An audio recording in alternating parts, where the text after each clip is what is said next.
Welcome to the Farming Without the Bank podcast, the show with a no BS approach to money, hosted by a farm strategy expert and authorized IBC practitioner. Join us as we get real and expose the flaws of traditional financial institutions in order to help farmers take control of their finances, create peace of mind, grow their wealth, and leave a legacy. Now, here's your host, Mary Jo Ehrman.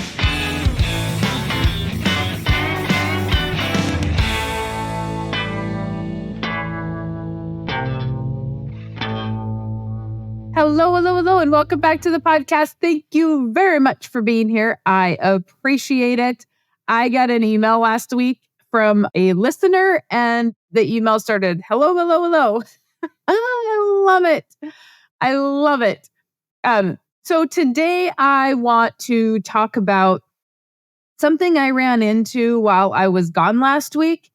And I am really quite surprised. I don't know why, but I am really quite surprised by the ignorance of some people and that the fact that they won't ask questions.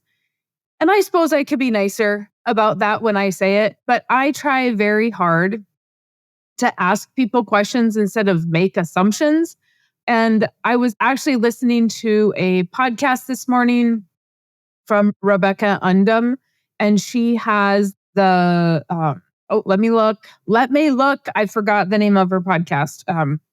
I know her personally a little bit. And so, Growing Small Towns is the name of her podcast. And it's super good. If you guys have not listened and you live in a small town or want to move to a small town, I would suggest listening to her podcast. Always good information.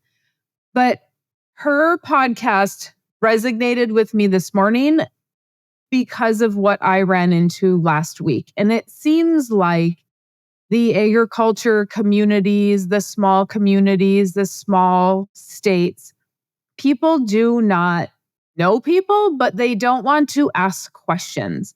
And when I go to bigger cities, I'm always asking questions. Yes, I am amazed by the huge buildings, and I am amazed that people can live there because there's no way I could live like that.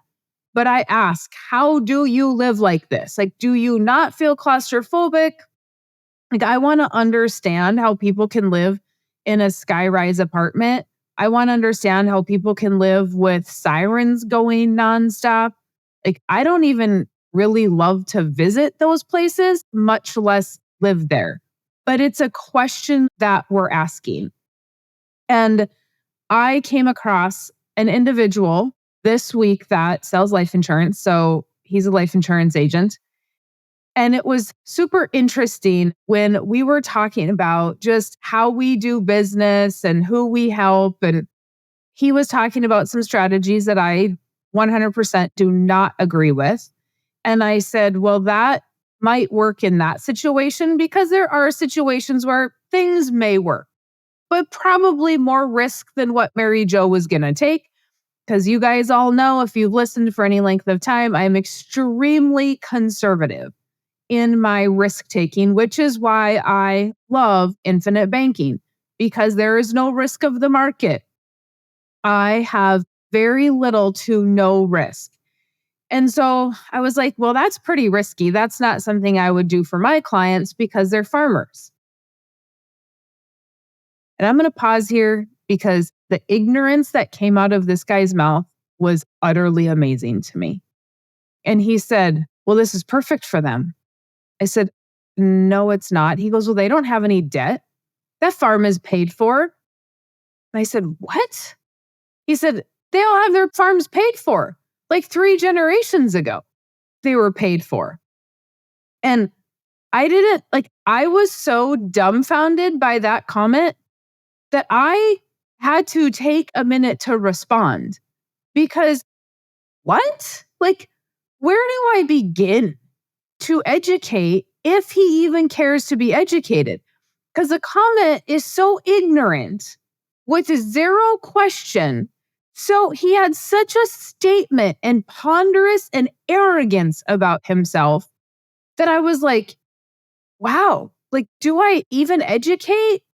Or do I just like write him off? And I wanted to flatline him is what I wanted to do. Like, I couldn't even, I still can't even think like, what, if I were to be back in that situation, what would I do right away?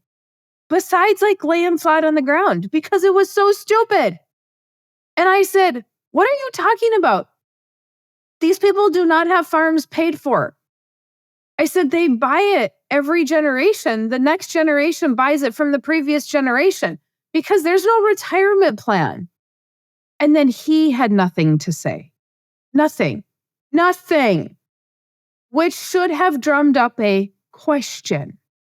All I could think after I walked away from him within 3-4 minutes of that, I was done. I walked away. There was a group of us talking to him. I'm out. Conversation is over for me. Why? This is all I could think is I feel bad for your clients. I can't believe you even have clients. And I hope to God, none of the people that read my book live in your community and think that you will be the one to help them. Beware. That's it. Like, if you are working with another agent that does not understand farming and is not asking you questions, and you run into somebody like this, how are they going to help you with infinite banking?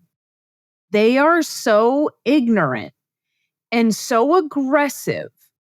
Like, this guy wouldn't ever be able to sell me anything because he is so aggressive in his messaging and so harsh that I was just like, wow, dude, like, maybe there are people like you in your community. It's maybe a cultural thing of where you come from, because he was from a pretty aggressive state.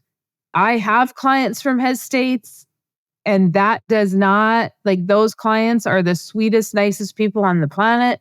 So maybe in his area, that is normal and people think that's normal.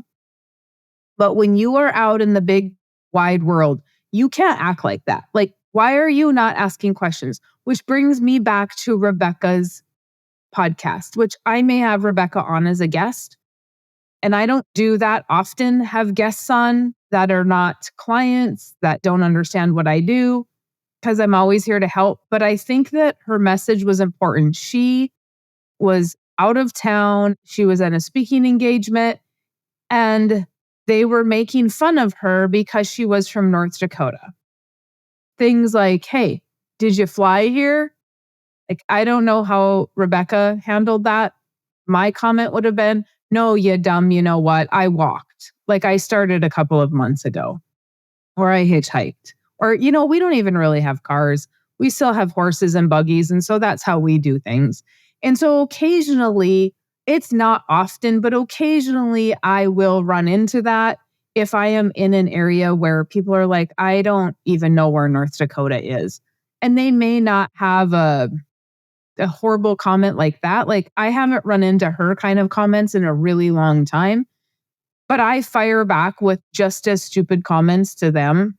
Like, if you're going to be that ignorant and that rude, then I will equally match your rudeness. I'm not going to take the high road in every situation. There are most that I will, but there are some that I will not. And that's one of them. And so it was crazy. And we also went to a NASCAR race. While we were there, we were in Indianapolis at the home office of the insurance company that I work with, One America. And we went to a NASCAR race. I invited one of my guests along. He won a drawing. Okay. And he had a cowboy hat on. He was the only cowboy in that city. There was not another cowboy hat there. Later in the week, there was an agent from Texas. He also wore his cowboy hat. But that guy did not look like a Montana cowboy, okay? And so it was just interesting. I watched very closely as I was either walking beside my client or I was walking behind my client. I watched very closely and was looking at body language of people around us because I wanted to see how they were going to react. And I was very pleased, very, very pleased with the fact that nobody turned around and stared at him and looked again. Like, he was just another person on the street, and he was treated like just another person on the street. He had one comment that somebody said, "Hey, I like your hat." And he giggled a little bit because he's a super fun guy.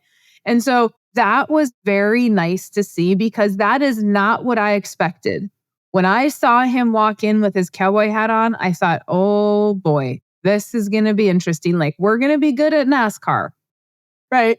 We're going to be 100% good at NASCAR. But when we go to a restaurant to eat, that may not be the same response that we get from the people in the restaurant, from the people on the street, because we are in big city America, and none of us come from big city America. And it was so pleasant to see that there were a bunch of people walking around with kids, and it was just a very, very cool experience. That is how it should be. And I have seen it the opposite as well. So I have seen rural America go in and belittle big town America or big city America. And even though I don't want to live in a high rise, this is what I hear a lot from the rural communities is, you guys don't understand how we live. And they don't. They frankly don't. Like, this agent that was clear as a bell, this dude has no idea where his food's coming from. But what was more disappointing is they weren't asking the question, and they were making the comments. And we see that a lot in rural America. Will make generalizations of big city America and say, well, you don't, whatever comment rural America will make. And I always say, as much as they don't understand how to live in our world, we don't understand how to live in their world. So as much as somebody can take somebody out of the city, put them on a farm, and they would have no idea how to live here, we also could be dropped into New York, dropped into Indianapolis. I mean, you could drop me in Minneapolis and I'm going to be lost. That is way big for me.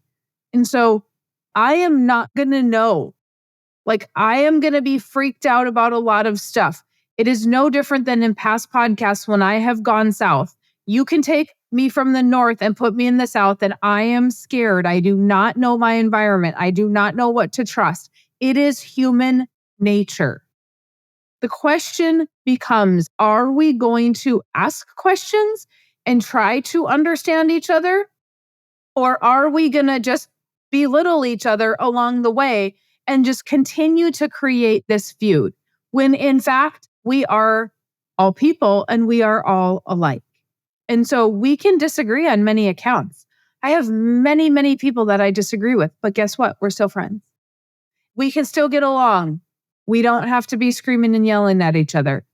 And so as much as I wanted to flatline this guy, I wanted to do that because he wasn't asking questions. He wasn't trying to understand. It was a very blatant statement. And in that very statement, if he were to be helping a farmer or a rancher or a blue collar worker, is he actually going to be hurting them as their agent? Because in my opinion, yes, you would. If that is how he's handling his clients, I don't know that. I would have to ask those questions, right? But I am making a very short assumption, as he did, based off of what he said. And so, is it right to make an assumption? Probably not. But living in this world, I am extremely, extremely defensive of the agriculture community and those that try not to understand it. But I am also wanting the agriculture community to do better and try to understand big city living. And know that we have to understand one another. It's not one way or another. But if you are in a position where you have an agent that does not understand what you do, and I frankly don't care if he is in small town America, but he does not know the difference between a cow and a bull. He doesn't know the difference between beans and corn. how is that person going to help you if they're not asking questions, genuinely concerned and inquisitive about what you do? How are they going to help you with your life insurance policy and the infinite banking concept? This was scary to me. Obviously, I've done a whole podcast on it now. So if you are getting the book, I don't care if you are getting the book from me. I don't care if you are getting, the book is now on Amazon. I prefer you do not go to Amazon and buy it because it is easier if you just buy it from our website. However, I don't care if another agent is giving you the book, another financial advisor is giving you the book. There are tons of them out there right now buying my books and handing them out to their clients. But yet when I see those policies, when I see that stuff, it's not correct. And I've told you guys this before, but this was just a very good example to bring this up yet again and say, are you really wanting to work with somebody that doesn't understand you? Or do you want to work with somebody that does understand what you're doing? Yes, you're going to have to wait for me. I am sorry, but you're probably going to have better luck and somebody that knows what they're doing instead of somebody that just assumes you have everything paid for. Okay. That's all I have for today. If you have not subscribed to the Without the Bank podcast yet, go to Without the Bank and load that podcast because I'm going to be talking about some financial numbers over there on my Friday podcast. And I don't know when they're going to be played on here, but you're going to want to see those. So also subscribe to the Without the Bank podcast if you are listening to this podcast. All right, guys, as always, let me know comments, questions, concerns, ideas for podcasts, whatever. Let me know if you have anything, maryjo@withoutthebank.com. Otherwise, you have a fantastic rest of your week. Thanks for listening to the Farming Without the Bank podcast. We hope today's episode has inspired you to take control of your finances in new ways. Don't forget to check out our website, farmingwithoutthebank.com, and engage with us on our Facebook page, Farming Without the Bank. Join us next week as we smash more financial myths and empower you to accomplish your financial goals.